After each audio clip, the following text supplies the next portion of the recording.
All right. Hello. It's your favorite guy. It's Christopher Pack or Chris Pack. If you see me in person, it's Chris. It's not Christopher. That sounds weird.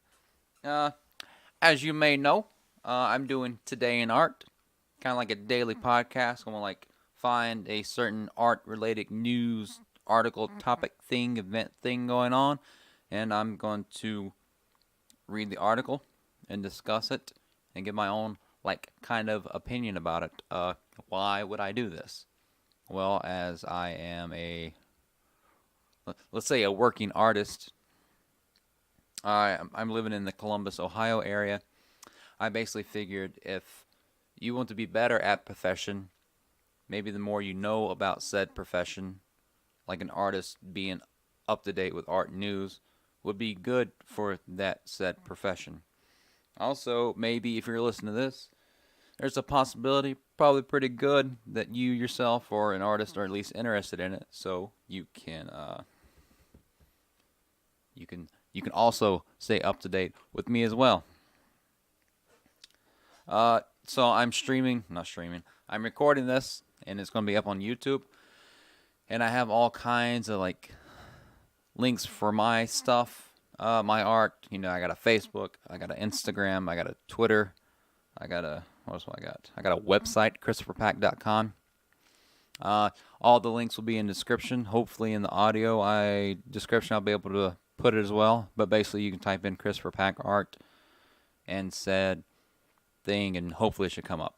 So let's get into it. All right. So let's go into the art news section. Let's take a gander here. What's something good? All right. A new model for public art with coordinates feature. Fourth Wall app allows users to view artist-designed AR projects. This came out on August the 13th, which was Monday. Today is Thursday, by Claire Sylvan. It said it included our works by, Beatrice Cortez, Nicole Hebron, and others. So let's do a little clicky. So if you're watching this on YouTube, obviously you can see that you can follow along with me as I go through the article. I'll have the link to the article in the description. And for those listening on the audio, I'll be reading the article and talking about it. All right. When the Los Angeles-based artist Nancy Baker Cahill created the augmented reality app Fourth Wall in February, she wanted to share art with a wider audience and give her works viewers more agency. In its initial iteration, is that supposed to be iteration? The app enabled people around the world to see Baker Cahill's works on paper and virtual reality. Drawings, which often focus on the human body as a site of struggle, as augmented reality that is transposed onto her viewers' environment via their Androids, iPhones, and iPads. Why do you need iPhones and iPads, but let's say Androids? All right. I've always been interested in imagining new models for public art. She told Art News, my long-term goal is that Fourth Wall will be a large-scale public AR art exhibition that is ever-changing. On Friday, Fourth Wall, which is available free of charge, launched a new feature, Coordinates, which allow users to activate site-specific pieces by Baker Cahill and 5 participating artists. Tana, and Gugana, I don't know what that is. How to say that. Here we go. I just lost it.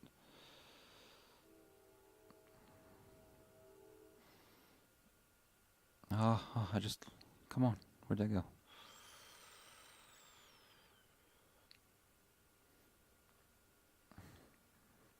Here we go.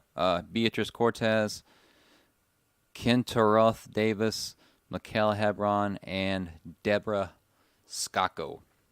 through their smartphones and tablets. With the exception of Hebron's and Sako's works, all of the AR projects on coordinates are based on already existing artworks. Okay. I choose the artists based on their rigor, intentionality, and thoughtfulness that they bring to their work, and because they all tend to work topically. Baker Cahill said, is it Cahill? It's Cahill, okay. Many of their works, she explained, focus on immigration, whatever, limity? I don't know. What is this?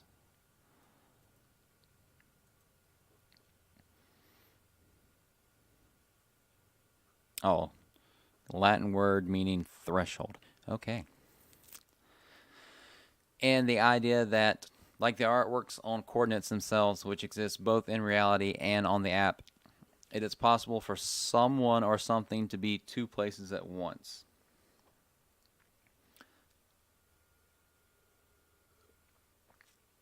The locations of the works are listed in a news section on the fourth wall. And Baker Cahill also, I'm probably saying that wrong, also has also noted the best vantage points for the experience. While there are no real-world markers of their presence, arrows within the coordinates feature direct viewers to the artwork nearest them.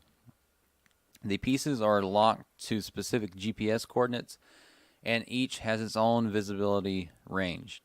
Any given work will appear on smartphone screens, scaled to the user's proximity to and distance from it. So that's kind of cool. The whole AR thing is getting pretty interesting as well. I'll talk about that here in a little bit. Included in the project is Cortez's sculpture, oh my god, Tzolk'in, a pyramidal work based on the Mayan agricultural calendar, currently on view at the Hammer Museum's Made in LA biennial and Los Angeles Art Space Bowtie Project. It's all fancy names. With coordinates, the piece can be seen in AR form in the California city's Bowtie Park and by the Rio Grande in Nuevo Laredo, Mexico, where the piece acts as a memorial. Claudia Gomez Gonzalez, who was shot and killed by a U.S. Border Patrol agent this past May in Texas. What did Claudia do? Sako's work, The President Wilson, 1928, which the artist first conceived as a drawing, includes a segment of an interview with a woman who is to be reunited with her father after being separated during immigration proceedings. This audio component was pulled from Ellis Island Oral History Project, and the work can be seen and heard from the Staten Island Ferry and New York's Battery Park. Aguin,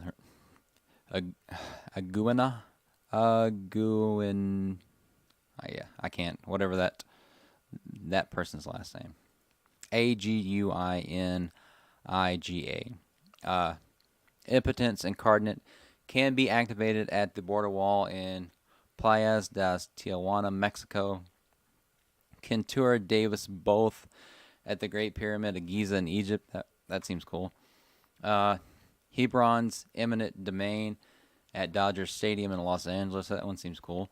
And Baker Cahill's Hurt Colors in Las Vegas near the site of the October 2017 shooting. We are interested in stimulating discourse and doing it now when we all acknowledge what a polarizing time we live in. Baker Cahill said, adding that she plans to organize a second batch of coordinates projects with a new set of artists. The feature, she said, offers a unique opportunity to do that in a thoughtful and intentional way. This is an opportunity for expanding dialogue. We're taking up some space and really asking people to consider what's happening in these specific locations. And can you click on this? No?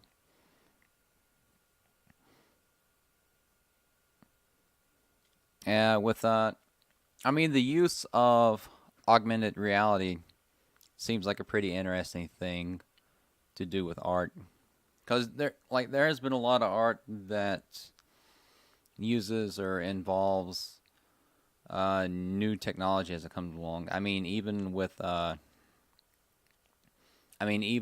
the AR game, like Pokemon Go, kind of blew up, and because it's VR but in the real world, so that makes it that augmented reality.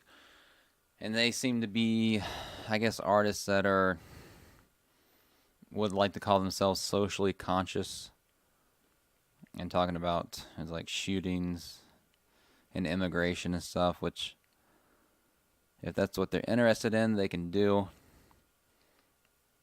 And I know bands that do this too. They'll find a cause and they'll like work for it. But I'm kind of wondering if I'm wondering what their actual connection is too, because it seems like when you work for a cause, you don't have like a real connection towards that. It's kind of vain in a way. I don't know. So I mean, the use of AR seems pretty cool. I know even in I want to say in the museum before they've been like kind of introducing because originally they'd have like some audio and headphones. You'd be able to hear someone speak about like this specific piece of artwork. Then also I've seen like where they've had, maybe I haven't seen this. I thought about using, because where I do the time lapse things, if you want to see the creation of the painting, I thought about having the painting in an art gallery, and then like have a QR code that you can scan, and that would take you to maybe like a YouTube video, and it shows you the creation of the painting. Like technology, and even like a lot more with like cell phones, because I mean a cell phone today is like, I mean, everybody knows it's a computer in your pocket, and the cell phones today probably rival or better than computers and laptops from like 10 years ago. Because I know the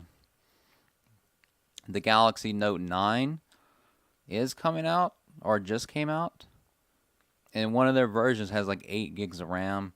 It's like 512 gigabytes internal storage, and you can like expand it to another 500 and some. So like you have like a small computer in your hand that's 8 gigs of RAM. You can have like up to a whole terabyte like in your pocket. I mean, it has like cameras on the front and the back, so it's like very interactive. I know there are people that are like, there's like people that live stream on Twitch, but they also like they do it in the real world, like with their phone. They're like they basically walk around.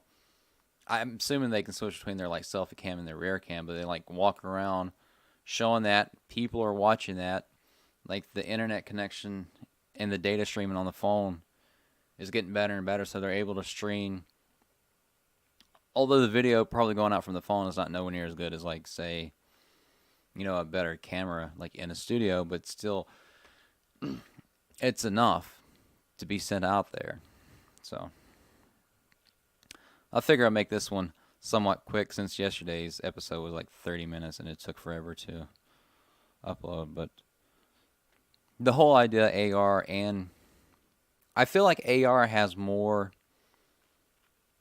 use, because VR you have to have like a whole VR itself. You have to, from my understanding, like you have the headset on, but it has to have like sensors in the room, so it's very confined.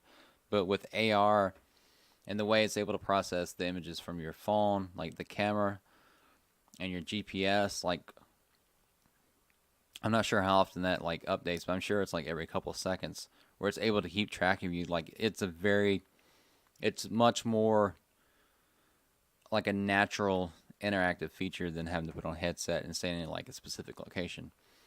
But then again, with VR, you're able to get, really in-depth things. And also, there is kind of almost mixing the two. I've heard of, it's like a VR theme park. It's almost like a first-person shooter where you have the stuff on, but they have like an actual like location set up with like real terrain, or it's like all these like wooden walls and everything, but they have everything like mapped out. So it's like almost a combination of both of those like in there. So you're like you have the physical structures that you're like in real time moving around, but when you're looking at it through the VR, like all the lighting and the texture and everything to make it more, or instead of it just being like, plywood walls, it's like this cave that's going into hell and you have to shoot these demons and all this stuff. So technology is something that's can be very useful in art, especially if it's new technology and artists can like use it to explore. Because I mean, at a certain point, lithography was new technology that people were using to like mass produce things. So, all right, that's my take on this new model for public art with coordinates. I mean, it sounds cool. I might the app is called Fourth Wall. I'm wondering though if it's just like a lot of apps that come out are just they're either just iOS or they're iOS first.